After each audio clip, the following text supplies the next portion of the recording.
I was hooked before I started watching this. Just this description, 30-something-year-old Moriko decided to quit her career so she can stay at home and play an MMO all day.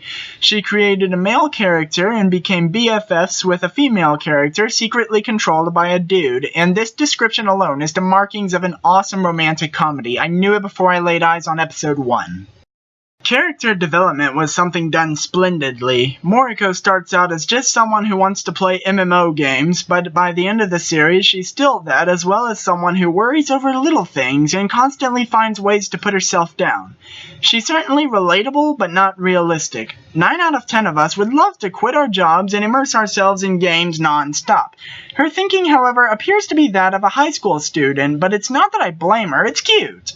One thing that stuck out to me was the question of how she financially prepared for the life of a shut-in gamer. I mean, she lives in an apartment that requires rent, food, she's content to buy things in-game, and the series heard my thoughts and met them with an offhanded mention of a savings account. I'm reminded a tiny bit of Gamers. I think Gamers was somewhat funnier, but Netju no Susume is by far more romantic. The job of any romance is to convince the viewer that its lead two characters are a match for each other, and the series gives the whole "they were destined to be together" vibe very nicely. But back on the comparison to Gamers, the last episodes feel like time fillers, that is, they contribute nothing to plot or character development, and the story is already over by that time for all intents and purposes.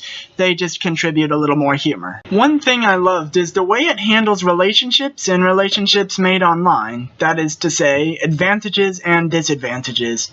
I recommend this to everyone, but I would like to bring this for movie night at the old folks' home because reasons. The series is simple but lovable, however I would change the title.